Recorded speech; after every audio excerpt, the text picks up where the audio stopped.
Þetta eitt mesta kennileiti í Reykjavík. Náttúrulega það sem Harpa núna, þar var kolakranin og það mjög lítið sem minnir á hann núna. Þannig að þetta var mikið kennileiti og ég vil meina að þetta var kennileiti sem var tengt við kolamenningu og kolin sem nútíma gjafa. En svo líka í síðari heimsstyrjöld þá mjög skilvirk aðgerð Breta að loka fyrir útflutning á kolum.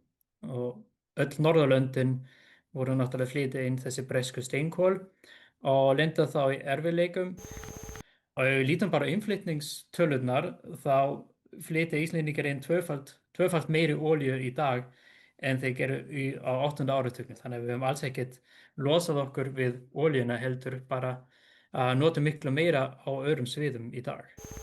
Það hafa nú ýmsir notað þessar tölur til þess að sýna á hversu frábærum stað Ísland er. Það hefur mig oft verið bent á þessar tölur sem eru náttúrulega villandi.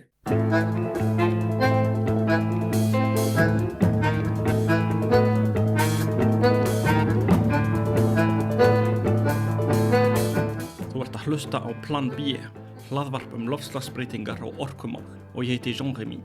Í þessu hlaðvarpi reynum við að rannsaka og útskýra hvað að gerast í orkumálum og umhverfismálum og hvaða áhrif munu þessar breytingar hafa á efnahag okkar og samfélög. Saga mannkyns tók ófyrirséða stefnu fyrir 200 árum þegar við fundum upp jarðefnaeldsneytið.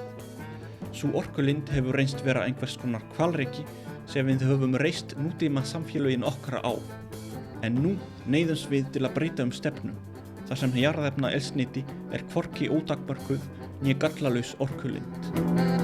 Í þessum þáttum fáum við vísindamenn, sérfræðinga, stjórnmálamenn og aðra til þess að raða saman púsluspilin og reynum að komast að rót vandans. Við rýnum í framtíðina og ræðum hvernig við getum búið okkur undir hana, bæði sem samfélag og sem einstaklingar. Óðinn Melsted, takk fyrir komuna í Plan B. Sæll, takk fyrir að bjóða mér. Já, ég er mjög ánægður að fá þig hingað vegna þess að eins og þú veist kannski að þessi þáttur við erum að fjalla loftslags- og orkumál og þessi tvö mál eru svo mikið flett saman einhvern veginn að það er varla hægt að fjalla annað eða skilja annað á þess að vita eitthvað hitt og það vill svo til að þú hefur nýlega skrifað langa ritgerð orkusögu Íslands. Þannig að þess vegna er ég mjög ánægður að fá þig hingað og til að segja okkur aðeins frá þessari sögu. Þetta hefur ekki verið gert svo ég viti til áður að skrifa þessa sögu í heild sinni. En geturðu sagt okkur aðeins til að byrja með hver þú ert og hvað þú gerir og hvað kom til þess að þú fórst að skrifa þessa ritgerð? Já, þú sagði það nú nýlega, ég varði í Reykjavík 2020 þannig að það var orðið svolítið langt komið síðan hjá mér. En já, þetta kom þannig til að ég læri sagnfræði í HÍ eins og margir aðrir.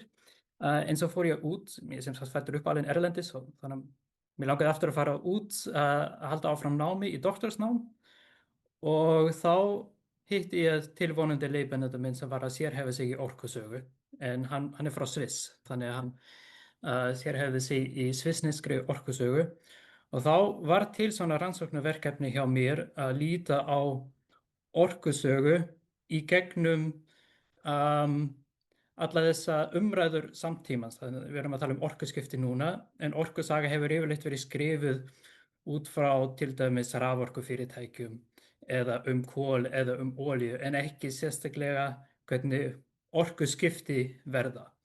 Þannig var til þetta ritgerðarframtak hjá mér við Háskólann í Innsbruck í Austurríki undir handleiðslu Patrik Skúber en ég var líka með leiðbeinanda á Íslandi, hann Guðmund Jónsson. Og já, þetta var 4 ára verkefni þar sem ég reyndi að skilja af hverju þessar mikla breytingar verða í íslenskum orkubúskapi, sem sagt ekki einblína á einn orkugjafa, heldur reyna að líta á öll þessi tengsl verða á milli og líka auðvitað hvað þetta hefur að gera með loftslagsmálin sem eru náttúrulega efst í allra huga í dag. Og svo var ég að þessa ritgerð og eins og þetta ef maður ætlar að vera áfram í háskólanum þá snýr maður sér að öðru, þannig að ég hélt samt áfram með orkusöguna, fluttist til Maastricht í Niðurlöndunum og byrjaði að vinna í verkefni alþjóðlega olíuiðnaðinn á 8. áratugnum, sem sagt Big Oil, og þar náttúrulega líka að vinna í loftslagsmálunum, en það sem við skoðum í þessu verkefni, þetta að fara að klárast núna á þessu ári, af hverju olíuiðnaðurinn var að fjárfesta í öðruvísi orkugjöfum, sem sagt alternative energy á 8. áratugnum, af því þetta svolítið puzzle. Það var margir vita á þessu að það voru olíufélög sem fjárfestu til dæmis í sólarorku, líka í jarðhitanum, en líka í kjarnorku og höfðu mikla væntingar til þess á 8. áratugnum, en svo snéru þeir sér að allt öðru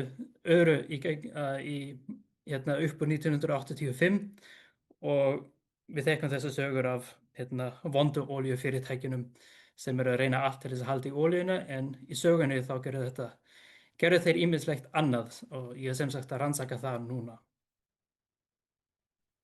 Geturðu sagt okkur, ertu að fylgjast með orku- og loftslagsmál á Íslandi og ef já, finnst þér hún hvað öðruvísi en hjá þér í Niðurlöndunum eða er eitthvað sameiginlegt á milli? Já, maður fylgist náttúrulega með öllu, eða ég býr reyndar í Þýskalandi, þetta svona rétt handan við landamærin, en ég fylgist náttúrulega með umræðunni í Niðurlöndunum, í Þýskalandi, líka í Austurríki þar sem ég ólst upp og náttúrulega á Íslandi. Og það eru töluverðar, já, það er ýmsu gangur af því hvernig þessi umræða þróist. Til dæmis á Íslandi þá er mjög mikið talað um vindorku og líka eitthvað um vatnsorku þegar náttúrulega þessi stóru verkefni koma Hér í Evrópu er náttúrulega talað já, hvernig við getum komið endurnýja orkugjöfum upp, hvernig við getum notað orkuna skilvirkara og það er til dæmis talað allt öðruvísi hátt um vindorku. Það veit náttúrulega enginn hafa þetta fyrir framan sig, en umræðan er allt önnur, ekki emósjonal á Íslandi. Og almennt með loftslagsmálin þá er náttúrulega Ísland og Norðurlöndin almennt eru þannig með þá hugsun að það er allt komið á það svo gott stig að maður þurfi ekki að breyta svo miklu það. Þannig þetta hljómar kannski ekki jafn alvarlegt alltaf á Íslandi og annar staðar, það sem til dæmis í Þýskalandi var gerð úttekt núna daginn að þau munu ekki ná markmiðunum sem þau settu sér fyrir 2030. Já. Við höfum líka fréttir um það núna á Íslandi nýlega að losun í fyrra hafi verið að aukast og við séum bara alls ekki á þá leið að ná okkar markmiðum, þannig að við erum kannski á svipuðum stað hvað það varðar. Já, með vindmyllurnar, þetta er náttúrulega nýtt á Íslandi og allt sem er nýtt kannski vekur alltaf meiri umræður á meðan vindmyllur hafa verið lengi í Niðurlöndunum og í Þýskalandi kannski. Já, og í Niðurlöndum eru það náttúrulega tilheyra ákveðinni menningu. Já. Það verið að viðhalda gömlum vindmyllum sem voru notaðar aðalega fyrir vatnsbúskap, fyrir landbúnaðinn og það þekki allir þessar myndir af hollensku vindmyllunum. Þannig að það er kannski líka öðruvísi viðhorf til vindorku þannig út af sögunni. En þú hafði í huga, var það ekki rétt hjá mér að skrifa síðan bók upp úr þessari ritgerð á íslensku kannski orkusögu Íslands? Hvað varð það? Já, ég skrifaði ritgerðina upphaflega á ensku og á eftir að birta hana. Þannig að þetta tekur sinn tíma í akademískum ferlum. Þannig að hugmyndin mín er að birta hana bæði á ensku og svo birta sem sagt ritgerðina, það sem ég gerði, rannsókninni sem ég gerði á ensku, en ég verið að finna með forlag sem er til í það og síðan skrifa almenna bók á íslensku sem er svo kannski líka fer yfir lengri sögu og tengir þetta við samtíman.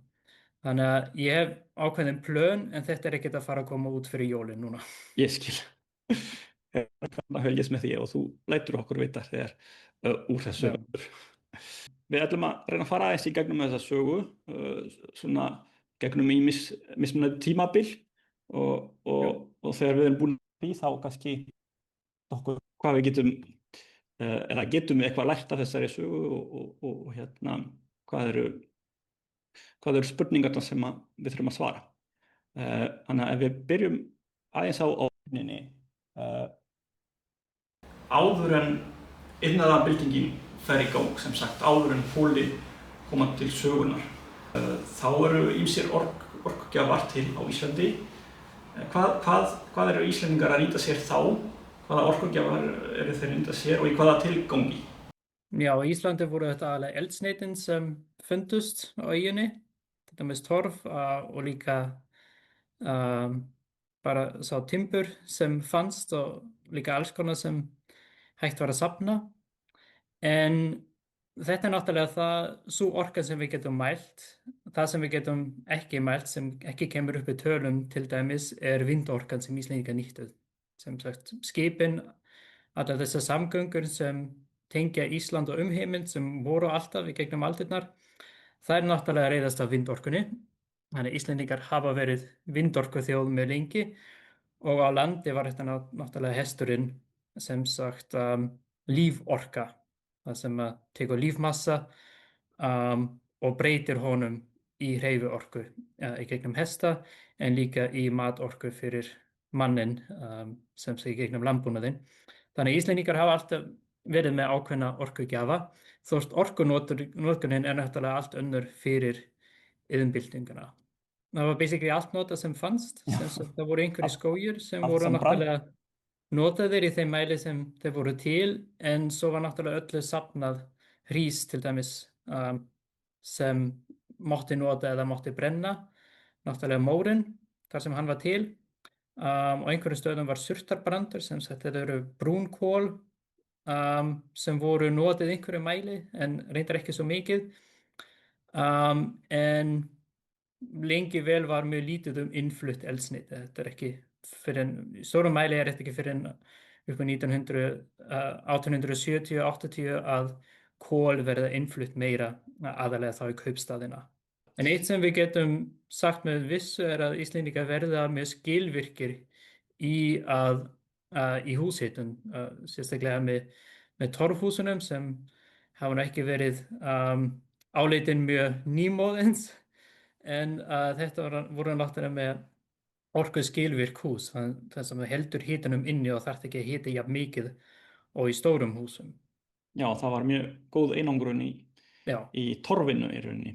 Einmitt. Miklu betri einangrun heldur en í steypu. Já. Já, en við eigum það til svolítið að líta niður á fortíðina stundum og gleyma því að það voru góðar ástæður. Það er þýskur fræðimaður, hann er reyndar arkitekt og Wolfgang Feist, og hann kemur upp með hugmyndina á passívhúsinu, sem húsið sem heldur orkunni inni, og hann bendir einmitt á íslenska torfbæinn sem fyrirmynd.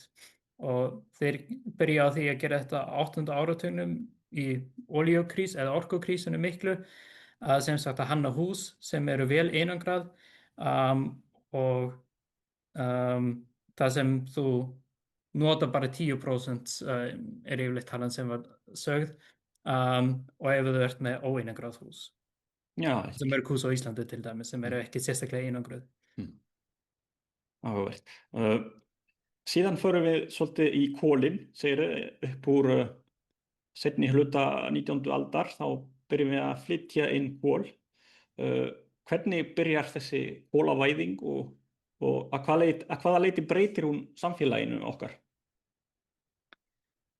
Sko, kolavæðingin byrja eiginlega smátt, aðalega sem eldsneyti fyrir ofna inn í húsum og þá aðalega þéttbýli. Og oft er þetta blandað saman, þannig að það eru til innflutningsskýrslur þar sem kol eru flutt inn, en á stórum mælikvarða er þetta ekki það mikið. En svo verða stóra breytingar með iðnvæðingunni, en ég lít reyndar á að iðnvæðingur hafi komið fyrst og kolin hafi svo verið notuð til að kynda undir henni. Þannig að þetta er aðalega tæknivæðing sjávarútvegsins, þannig að það eru notuð vélskip sem þá nota stærri skip og vélskip sem þá nota kol, og þá eru kolin flutt inn í mjög stórum mælikvarða, aðalega frá Englandi og verður svo líka notuð bæði til húshitunar, eldunar, eins og hafa gert áður fyrr. Þetta verður aðal orkugjafinn í þéttbýli, sérstaklega í Reykjavík.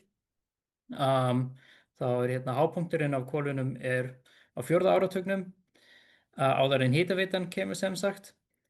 En kolin eru líka mjög mikið notuð snemma á 20. öldinni í iðnaði, sem sagt alls að það hægt að hita eitthvað í til dæmis mjólkubúum. Og svo er líka hérna gasstöðin fræga í Reykjavík sem gengur náttúrulega fyrir kolum, þar sem kolin voru breytt í gas sem var nýtt til lýsingar aðalega, en líka til eldunar einhverju leyti í Reykjavík. Þú tekur dæmi auglýsingar sem að birtust í blöðunum á þessum tíma þegar kolin komu til sögunar. Það var fyrirtæki sem var stofnað í kringum innflutning á kolum, hét Kol og Salt og þú sýnir skemmtileg dæmi auglýsingar frá þessu fyrirtæki þar sem er sýnt mynd af kolakrananum sem var notað til að hífa kol úr skipunum sem komu til landsins og svo kom ljóð í blaðinu: en hátt yfir umferð, hafnar og bryggju og hátt yfir báta og skip, sfinxi líkur, rís kolakraninn með kaldan musterissvip. Þannig að þetta var svona einhvers konar tákn nútímans, þessi kolakrani fyrir Íslendinga. Já, sérstaklega í 4. áratugnum þá er þetta tákn nútímans og þetta er eitt mesta kennileiti í Reykjavík. Náttúrulega það sem Harpa er núna, þar var kolakranin og það er mjög lítið sem minnir á hann núna. En þeir sem voru uppi í Reykjavík á þessum tíma eða sjá myndir, þá trónir kolakranin yfir gömlu höfninni í Reykjavík. Þannig að þetta var mikið kennileiti og ég vil meina að þetta var kennileiti sem var tengt við kolamenningu og kolin sem nútíma gjafa. Sem sagt að betri tímar, betri efnahagur var tengt við kol. Og síðan meir, sérstaklega þegar hitaveitan er mikið umræðinu, það fara menn að líta neikvætt á kolin. Þannig ég vil meina að það voru mjög jákvæðar hugmyndir líka kolin, sérstaklega upp úr 1930 en þá þegar kolakranin kemur þetta til skoðunar og mikið af kolum sem fara í iðnað, sem sagt þetta er tengt við vinnu en líka einmitt sjávarútveginn, fiskvinnslu, allt það. Það rann eiginlega allt fyrir kolum á millistríðsárunum, líka Evrópu.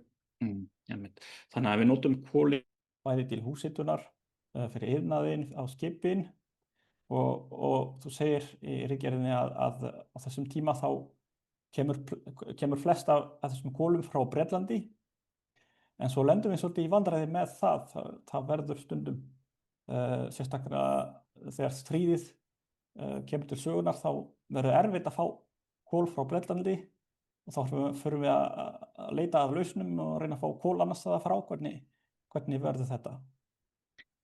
Já, þetta gerist í báðum heimsstyrjöldum, sem sagt fyrir líka, sérstaklega 1917 og 18, það var mikill kolaskortur, en svo líka í síðari heimsstyrjöld þá er mjög skilvirk aðgerð Breta að loka fyrir útflutning á kolum.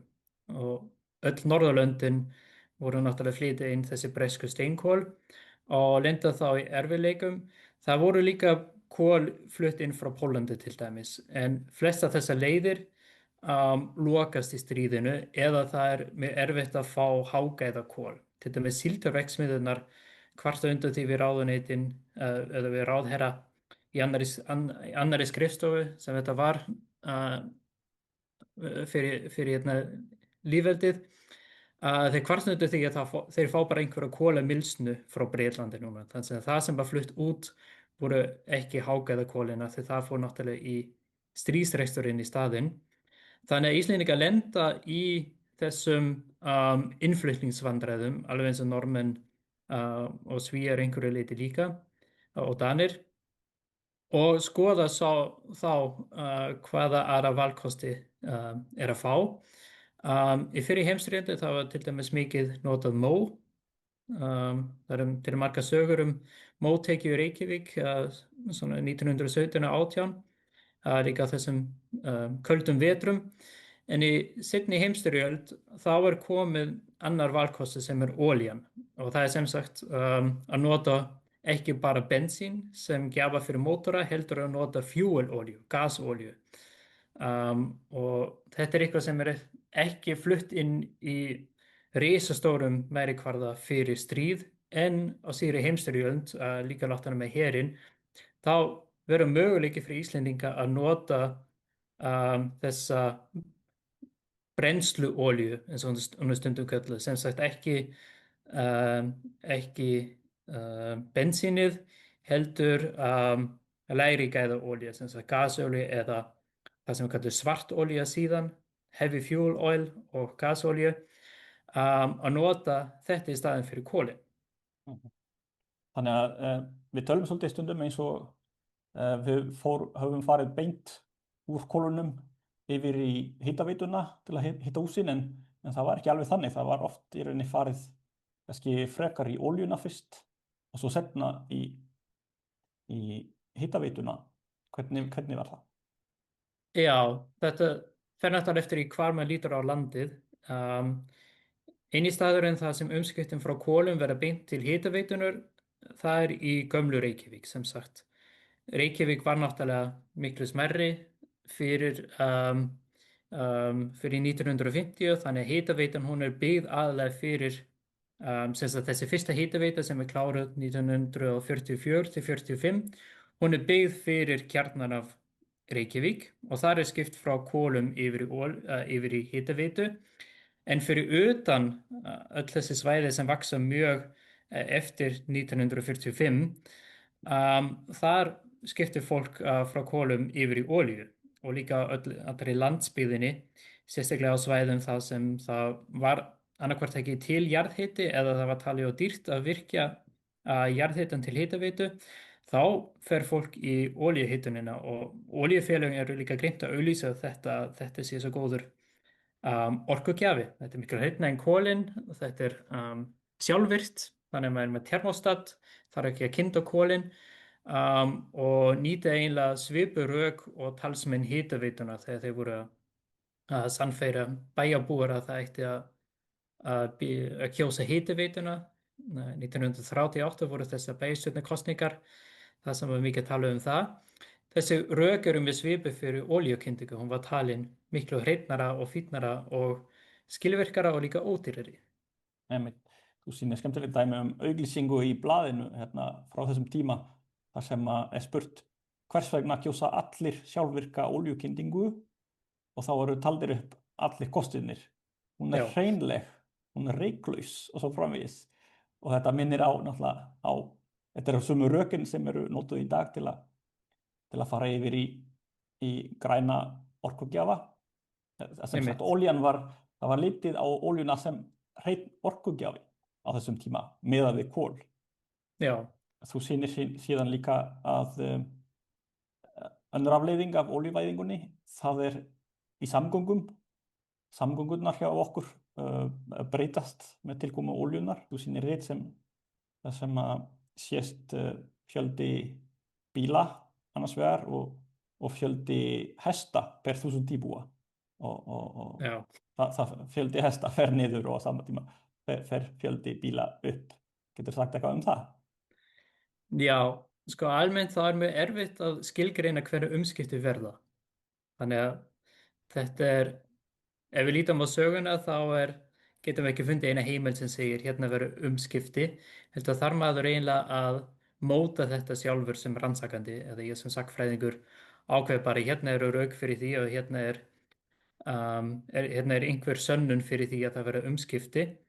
Þannig ég skilgreini þetta þannig að umskipti verða þegar það er ákveðin fjöldi og þegar það verða breytingar í kerfunum, sem sagt ekki orkukerfi eins og bara raforku kerfi heldur noti hugtak úr tæknisögu og öðrum fræðigreinum þar sem lítur á félagsleg og tæknileg kerfi. Sem sagt orkukerfi sé ekki bara raflínur heldur líka fólkið sem notar þetta. Og ef maður lítur á þessar breytingar þá fannst mér það eru náttúrulega til tölur bíla á Íslandi en það er ekki tölur hversu mikið hesturinn var notaður.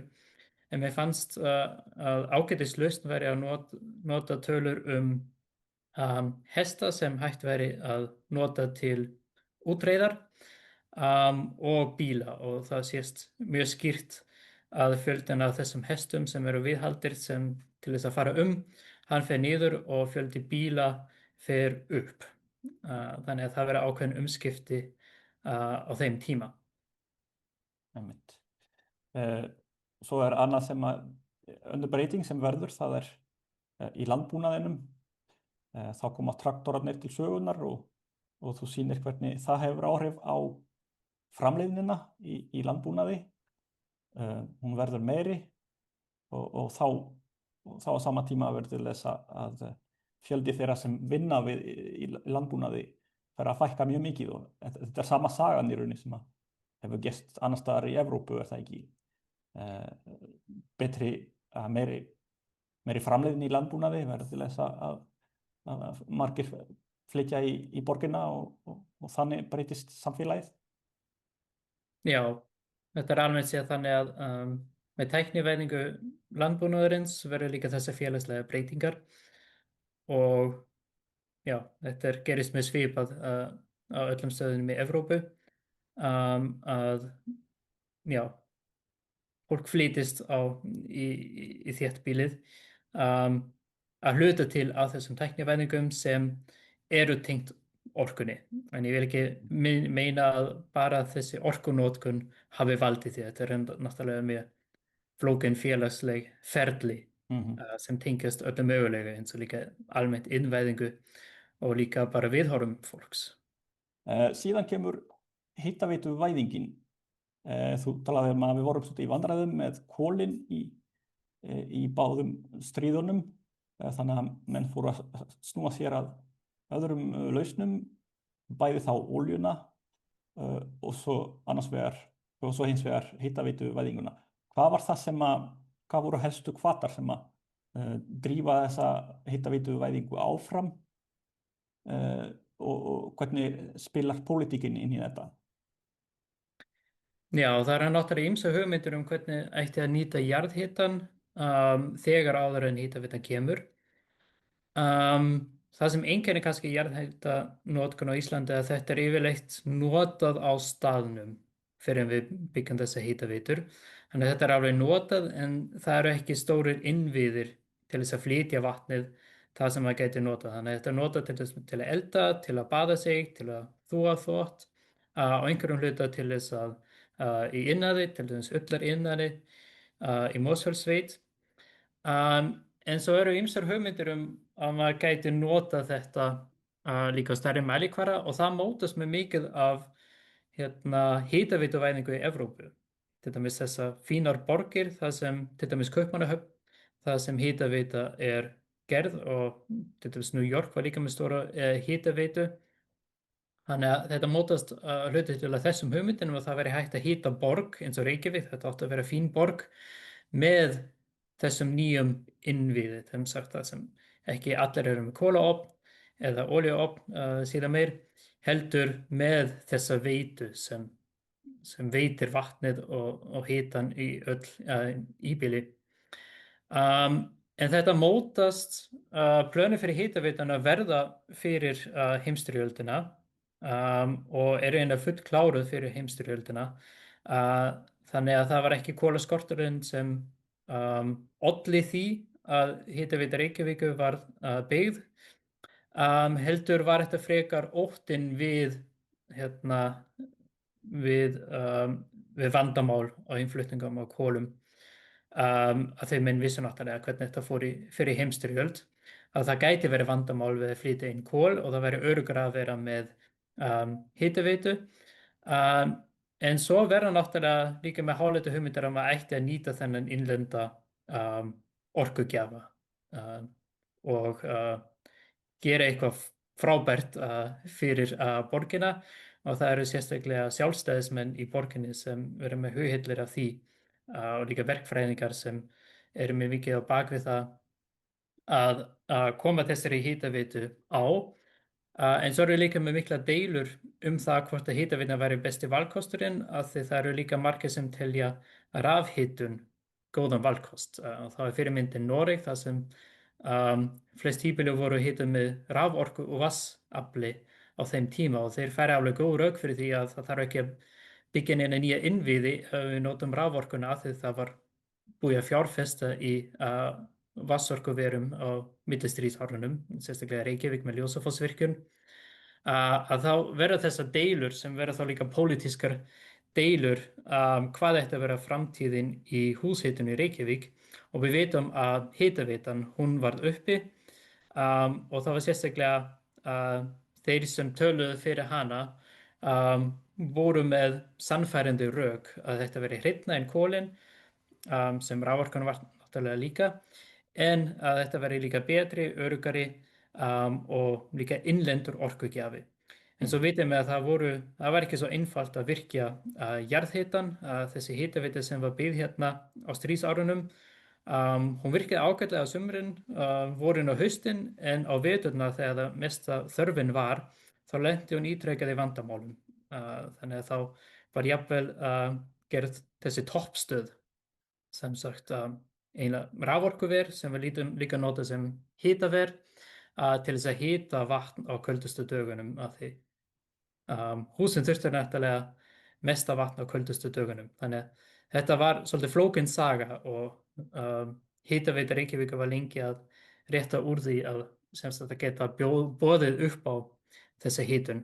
Þú talar hérna að sumir stjórnmálamenn hafi vilja fara aðra leiðir og þú tekur dæmi hérna í Reykjavík Sigurð Jónasson, framsóknarmann, sem að vildi fara frekar í að nota rafvæða sem sagt húshitun, og þá var gert grín að honum í þessari skoppmynd, og hann var talið að framsóknarflokkurinn væri að kynda undir eldum kolabraskarana.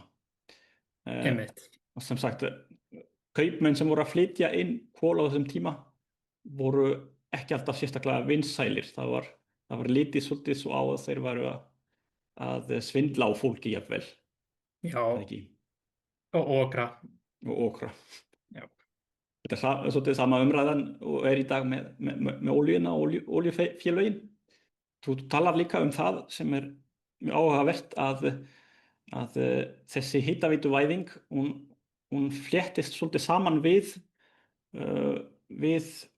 olíuvæðinguna og kolavæðinguna, vegna þess að þessi borar til dæmis sem við vorum að nota til þess að bora eftir heitu vatni, þetta var tækni sem að olíuiðnaðurinn bjó til að leita eftir olíu, og annað dæmi að til þess að setja alla þessa ofna og leiðslur í jörð, þá þurfti að framleiða málma sem voru framleidd með kolum.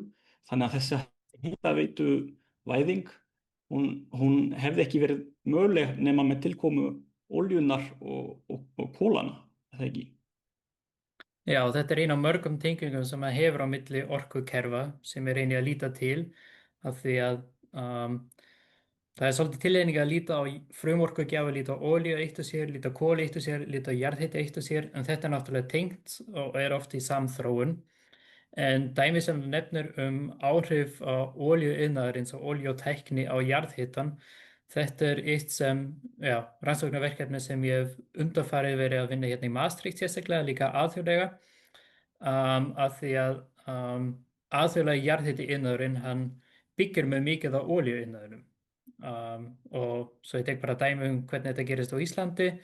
Þá er ungur verkfræðingur ráðinn hérna 1946 til þess að leiða jarðhitadeild sem seinna var Orkustofnun, sem sagt deild sem átti sjá yfir öllri jarðhitarannsóknum á Íslandi, sem sagt skilvirkum rannsóknum sérstaklega, og hann segir mjög snemmt að íslenski jarðhitageirinn ætti að byggja á olíuiðnaði, af því það er svo mikið þekking í olíuiðnaði á því að vinna gas og vökva úr jörðinni.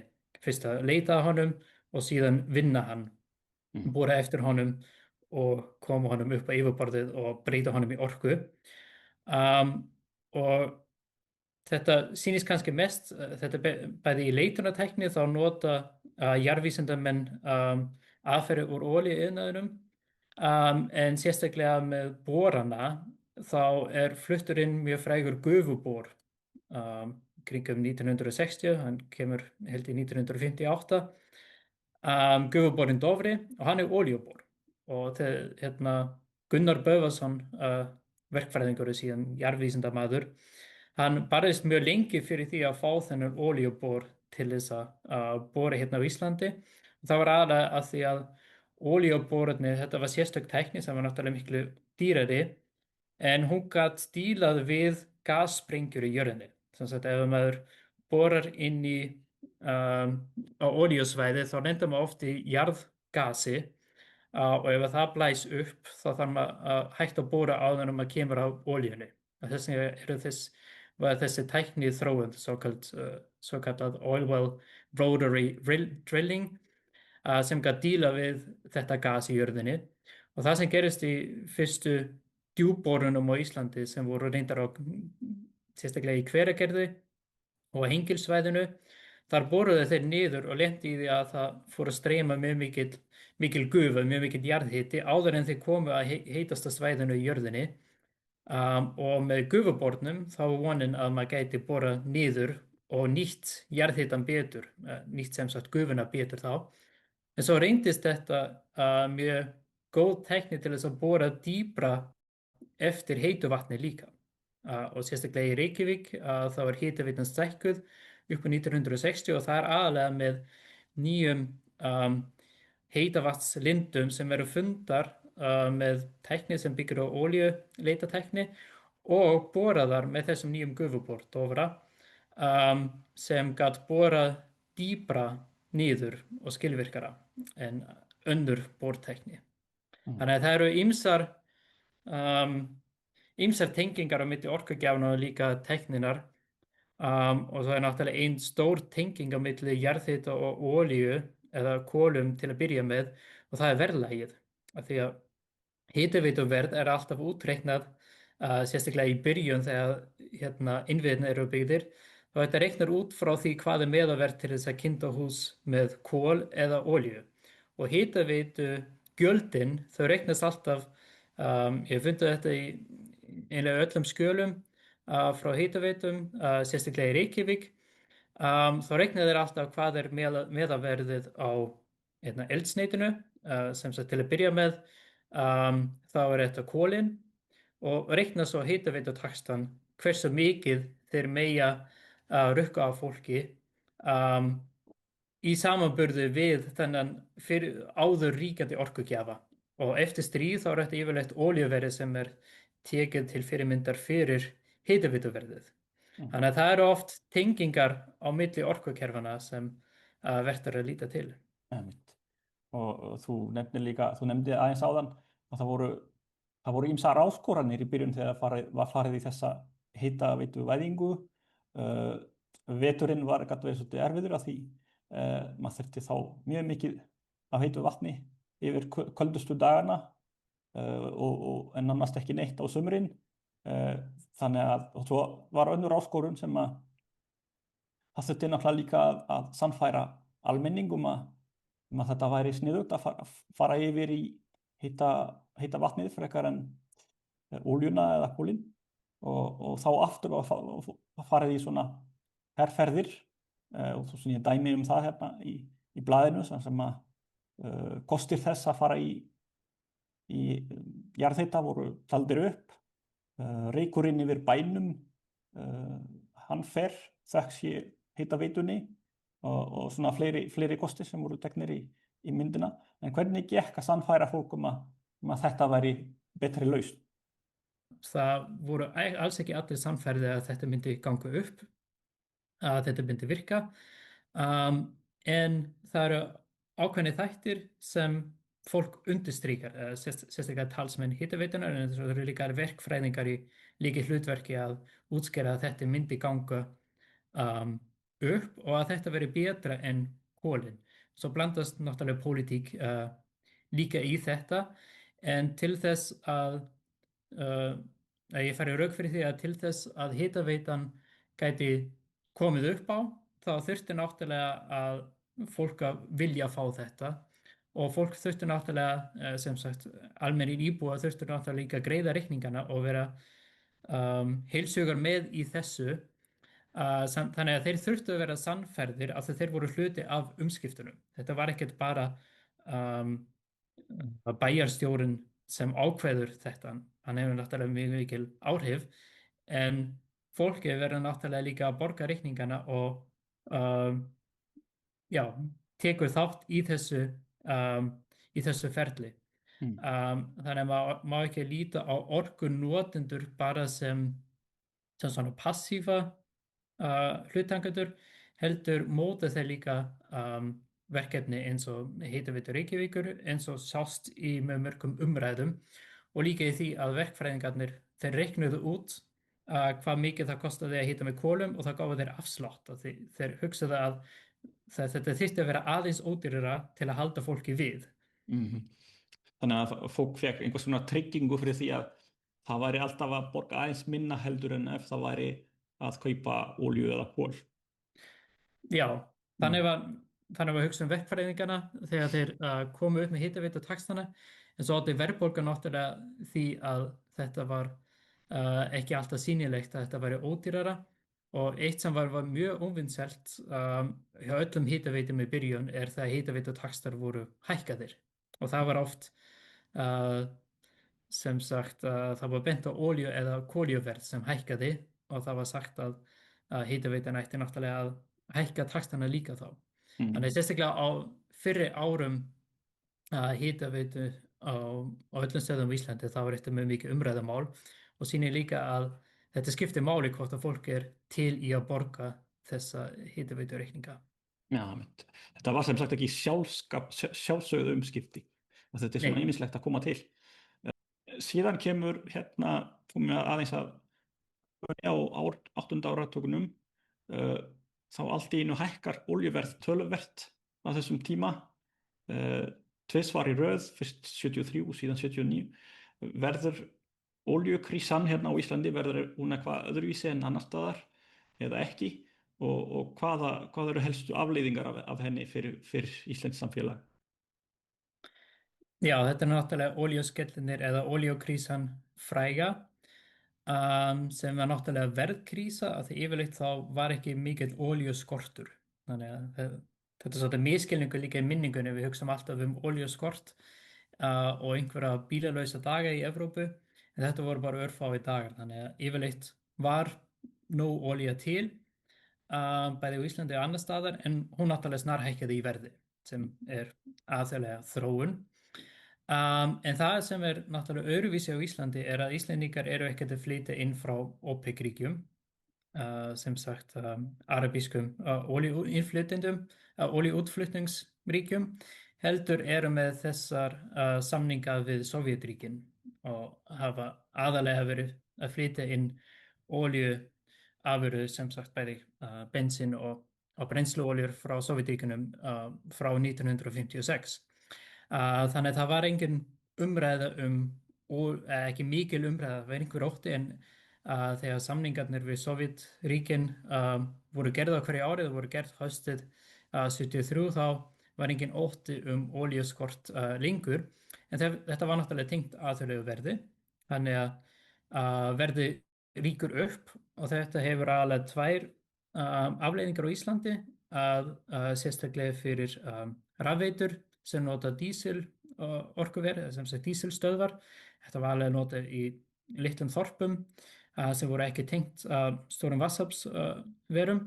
Þetta verður náttúrulega mjög dýrt, sem var tiltölulega, það var aldrei ódýrt, en það var ódýrara en að byggja vatnsaflsstöð og raflínur svona upp á 1950, þannig að það var oft kosið að bara setja upp dísilstöð í staðinn fyrir fjárfesta í stærri raforkuverum.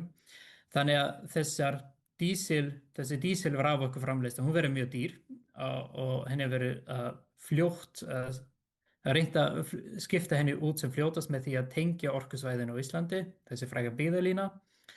Og svo um, hinnar afleiðingar eru náttúrulega að allir útreiknanir fyrir hitaveitur út á landi þeir verða gerð upp á nýtt.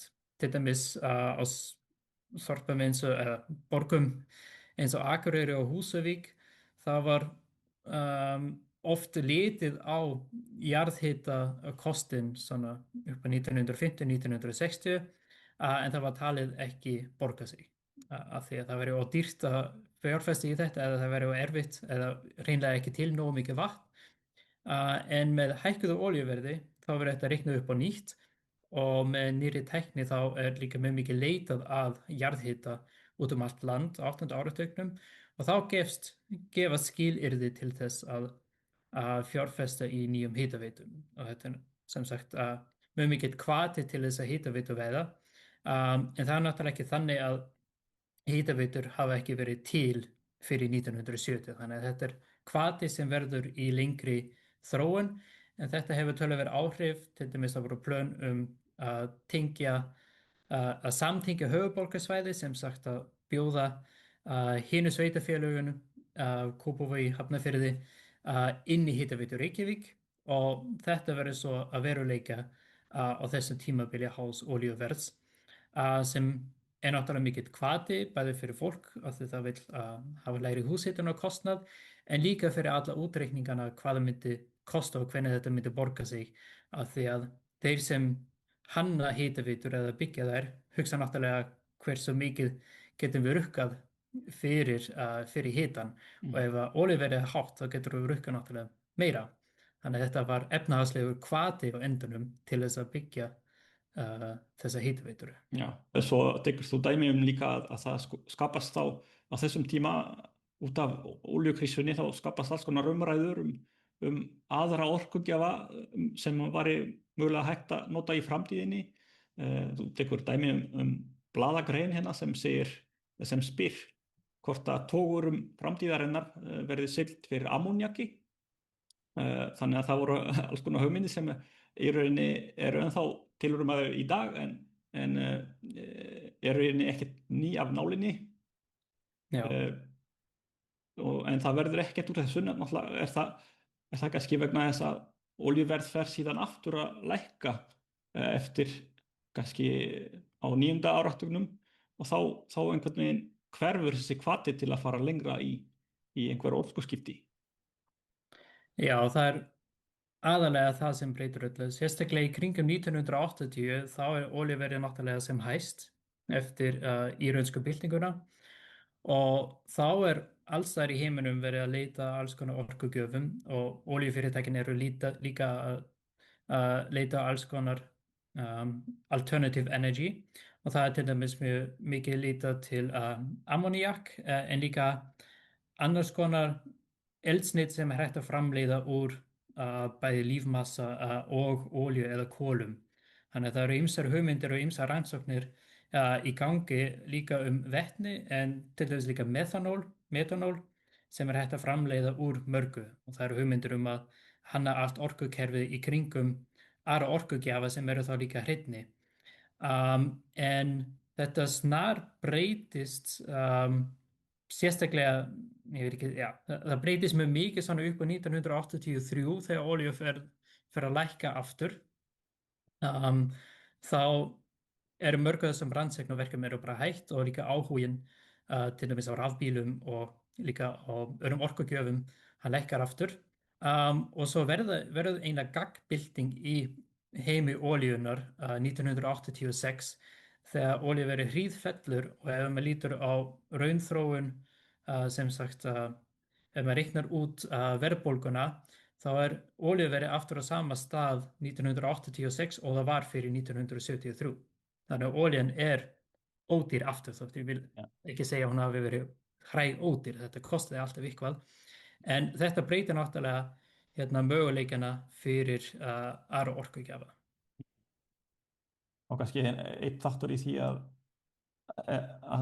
hvers vegna hún verður ódýrari aftur að náttúrulega það finnast olíulindir hérna í Norðursjó sem að norðmenn og aðrir fara að vinna, Bretar og fleiri og svo á sama tíma eru Bandaríkjamenn að finna nýjar oljulindir í Alaska minnir mig á þessum tíma.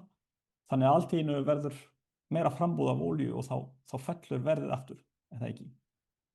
Já, það er bæði útlitið fyrir frambóði eða sem sagt hversu mikið olíu sé til í heiminum. Ég er að vinna að því núna í rannsóknarverkefninu Maastricht, þá lítum við á á spádóma olíufyrirtækja. Þeir voru náttúrulega að líta til framtíðarinnar hversu mikið olíu sé til í jörðinni og þeir ganga eiginlega út frá því að það verður olíuskortur í heiminum eftir 1985. Þeir segja þetta í kringum 75 til 78, þá segja að það verður skortur eftir 85 að þau erum ekki með nógu miklu olíu í heiminum. En þetta er náttúrulega gert í þeirri með það hugmynd að eftirspurnir eftir olíu myndi hækka. Þannig að það var gengið út frá því að eftirspurnir eftir olíu myndi alltaf síhækka og einhvern tíma verður ekki nógu mikil olía til þess að annað þessari eftirspurn. Og það sem gerist í olíukrísunum er að eftirspurnin á heimsmælikvarða eftir olíu, hún minnkar. Þannig að þá allt í einu er nóg olía til fyrir þessa eftirspurn og það finnst líka nýja olíulindir eins og það sagður í Norðursjó og í Alaska og líka í öðrum löndum, sérstaklega í Suður-Ameríku, síðan líka í Afríku. Þannig að þetta er ýmist samspil hvernig maður lítur og hversa væntingar maður hefur af framtíðinni og þetta kom líka öllum olíugerunum á óvart. Allt í einu var engin olíuskortur lengur og þeir bara fóru tilbaka í business as usual. Næsti kafli kannski í sögunni hjá okkur er stóriðjuvæðingin þegar við förum að virkja mjög mikið á háum skala til þess að fara í málmaframleiðslu ýmislegt. Við förum kannski ekki mikið út í það því þetta er eitthvað nýlegra sem að flestir kannast við þessi saga. En eitt áhugavert sem þú bendir á, bæði með hitaveituvæðingunni og líka með þessa rafvæðingu og stóriðju væðing að hvorki verður til þess að við drögum úr okkar notkun á olíu, sem sagt á 8. áratugnum á meðan við erum að fara í hitaveituna fyrir húshitun, þá heldur innflutningur á olíu áfram að hækka og sömuleiðis þegar við förum að virkja út allt á 10. og 10. áratugnum og eftir það, að það verði ekki til þess heldur að við notum minna olíu, heldur frekar öfugt ef eitthvað er. Þannig að getum við virkilega að tala um orkuskipti í þessu samhengi eða er þetta villandi hugtak kannski? Sko það fer eftir í hvernig maður skilgreinir orkuskipti. Ef við skilgreinum orkuskipti eins og við tölum það í dag að við erum með alhliða umskipti, þá verður það náttúrulega ekki. Ég er reynt að útskýra það sem gerist á Íslandi sem lágkolvetna umskipti. Sem sagt, ef við lítum á þetta rit sem ég held að flesti hafa einhvern tíma séð, hefur gert á Orkustofnun sem hefur tekið saman þessar tölur frumorkunotkun á Íslandi eftir 1940.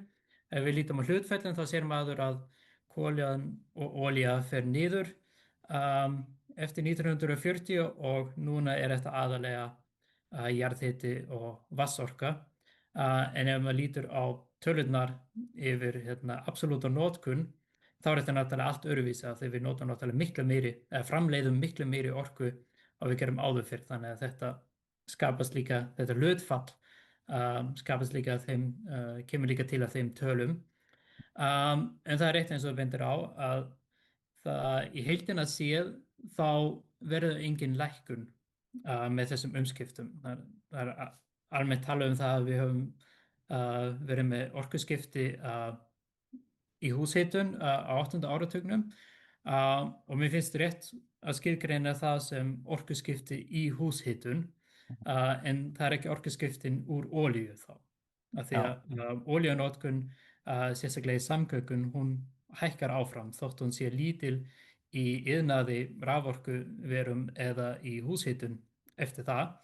Og ef við lítum bara innflutningstölurnar þá flytja Íslendingar inn tvöfalt meiri olíu í dag en þeir geru á 8. áratugnum. kringum 1970, þannig að við höfum alls ekkert losað okkur við olíuna heldur bara að nota miklu meira á öðrum sviðum í dag. Einmitt.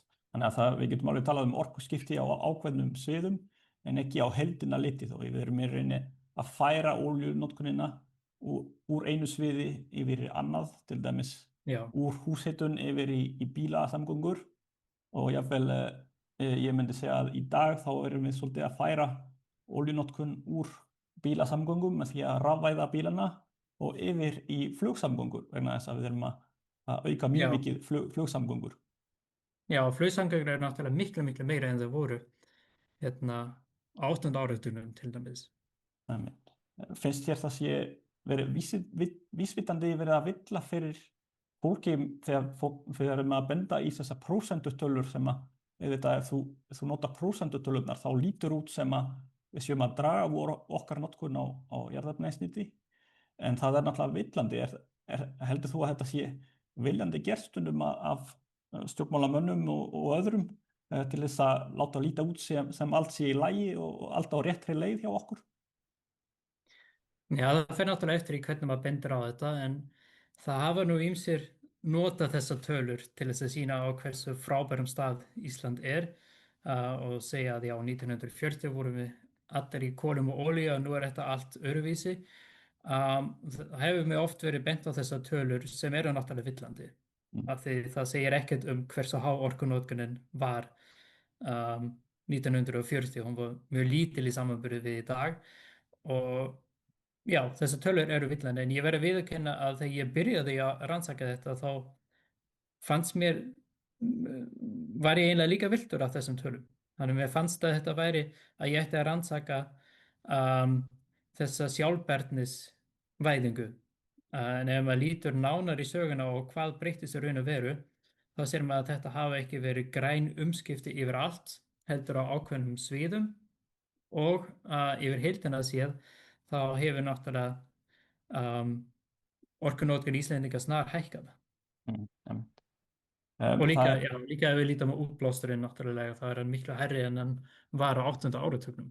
Já, það er franskur orkusagfræðingur sem skrifaði bók nýlega orkusögu heimsins og hann talar að orkugjafar að það setja svolítið rangumynd hjá okkur að orkugjafar séu í samkeppni við hvort annan, heldur eru þeir oft í rauninni frekar að styrkja hvort annan og það er kannski líka hægt að líta á það á Íslandi að í rauninni því meira sem við framleiðum af grænni orku það býr til útflutningstekjur að þá getum við flutt inn ennþá meira af hinu á móti, þannig að það er rauninni frekar en samkeppni, má segja samvinna á milli mismunandi orkugjafa.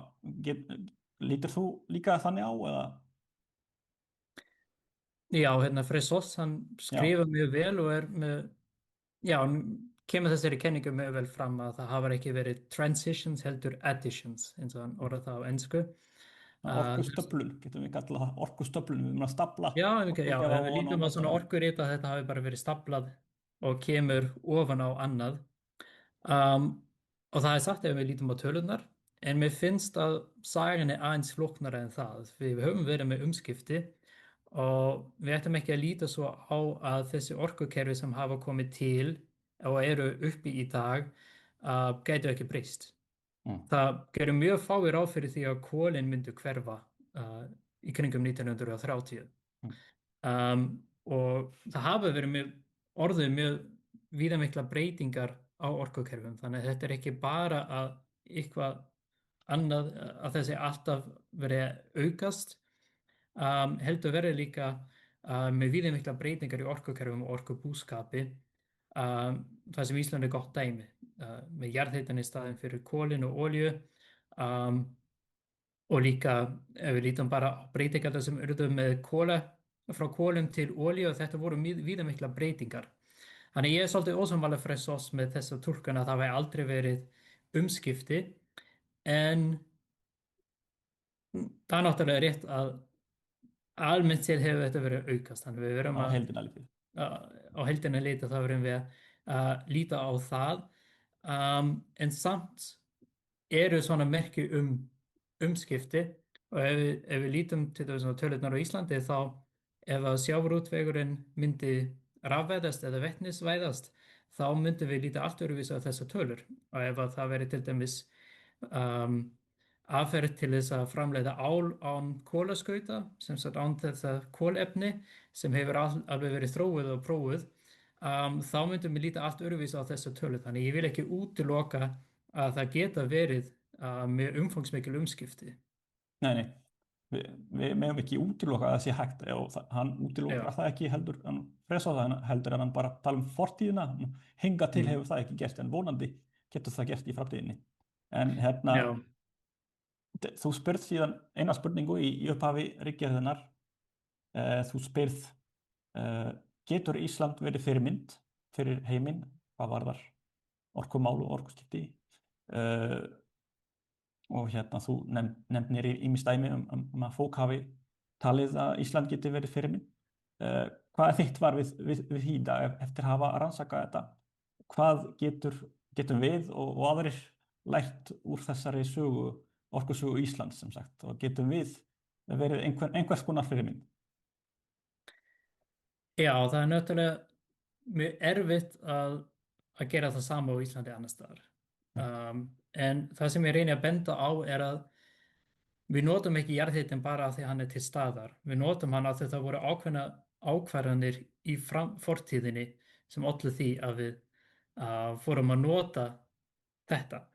Þannig að það er ekkert fyrirfram ákveðið í orkusögunni og sérstaklega með endurnýjanlega orkugjafa þá eru þeir alveg til og ég stundum ber þetta saman við það er oft talið að Íslendingar hafi notað jarðhitann af því að hann sé til á Íslandi. Hann er til á mörgum stöðum og það er svolítið eins að segja að sólarorka hlýtur að vera notað í Texas af því það er mikið sól í Texas, en við vitum að það er ekki þannig. Þannig að það eru oft félagslegir þættir sem móta orkunotkun og ég held að þannig sé getur Ísland líka verið fyrirmynd að það eru félagslegir þættir sem valda því hvort að við hvaða tækni við fjárfestum í, hvaða tækni við notum og hvort að við notum aðra orkugjafa en olíu og líka hvort að við náum eða viljum losa okkur úr kolvetninu, sem sagt alveg olíunni. Þannig að ég held með því að líta á þessa félagslega þætti að þetta voru ákvarðanir sem fólk tók, náttúrulega ekki bara hugmyndir, heldur líka tækni sem var notuð. Þá getum við litið á Ísland sem fyrirmynd, en við getum líka litið á mynstrin hvernig orkuskipti verða og þá er ekki að tala stóru orkuskiptin, Grand Energy Transition, heldur eitthvað eins og umskiptin frá kolum til olíu í Reykjavík í kringum upp á 1940. Þannig að getum við séð hvernig orkuskipti virka á smáum skala. Þótt í heildina séð breytir það ekki öllu, þá breytir það því hvernig Reykjavík þróaðist. Og við getum líka séð ef það er til konsept á ensku sem heitir path dependency. Þetta hefur verið týtt sem vegartryggð. Ef við komum að ákveðnum innviðum, þá er ekki svo auðvelt að breyta þeim. Til dæmis bara ákvörðunin að koma á hitaveitu í Reykjavík, hún breytti þessari sögu. Þannig að þegar jarðhitaveitan var komin til, þá er henni haldið við og stækkað fyrir gerðan að skipta á annar orkugjafa aftur. Þannig ef þessar fjárfestingar eru gerðar á ákveðnum tíma og á 8. áratugnum voru þessar fjárfestingar í jarðhitaveitur gerðar í þeirri tilhlökkun að olíuverð myndi vera hátt eða meir þótt að raunin hafi verið önnur. Þessar ákveðnir vera teknar af fólki, þannig að þetta gefur svolítið von að annars staðar gæti fólk líka tekið þessar ákvarðanir. En Ísland er náttúrulega ekki hrein fyrirmynd sem að geta copy-pastað annars staðar. En mér finnst mjög mikilvægt að benda á hvernig jarðhitinn var notaður, hvernig þetta kom til. Og við hefum ekki mikið talað raforkuframleiðslu af jarðhita, en þetta er svolítið sér saga á Íslandi af því hér er þetta eiginlega svona fylgifiskur hitaveituvæðingar.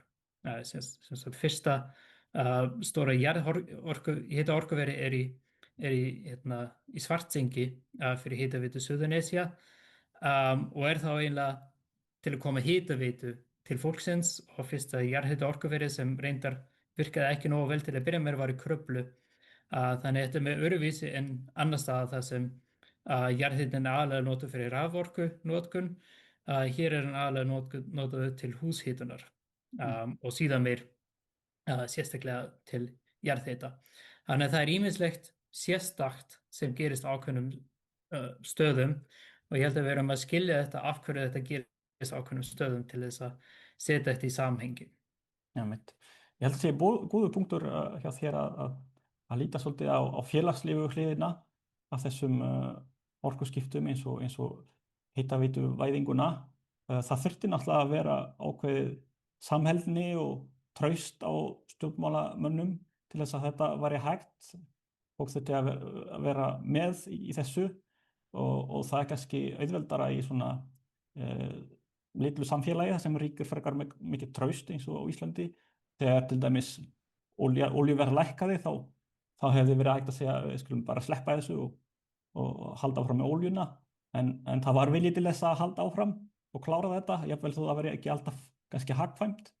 Þannig að það svona, já, ég líst vel á að horfa frekar á félagslegu hliðina frekar en að ímynda okkur að við höfum verið svo tæknilega svo langt á undan öllum öðrum sem er kannski ekki það sem við getum lært úr þessu. Þetta er mjög áhugavert þegar maður tala líka við verkfræðinga að tækninýjungar eru eitt en notkun á þeim er önnur. Þannig að notkunin er yfirleitt félagslegt fyrirbæri. Og þess vegna finnst mér, þetta eru líka góð rök, maður er alltaf með sagnfræðingur eða í hugvísindum, þá getur verið svolítið erfitt að finna rök fyrir því af hverju það er svo mikilvægt að rannsaka þetta, eða rannsaka þessar spurningar frá okkar hliðum. Það sem ég bendi alltaf á er einmitt að tækninýjungar eitt og sér, þær skila sér ekki í byltingu. Þannig séð að þegar byltingin er alltaf hvort sem við lítum á farsíma eða hvort við lítum á jarðhita, þá er þetta félagslegt fyrirbæri. Og það snýst að skilja líka hvernig þessi félagsleg og tæknileg umskipti verða. Þetta er búið að vera mjög fróðlegt og skemmtilegt spjall. Takk fyrir þetta og bara ein lítil spurning í lokin fyrir áhuga menn orkumál. Getur mælt með einhverja bók eða grein orkusögu Íslands eða orkusögu í heiminum almennt sem að því að fyrst fólk ætti að lesa?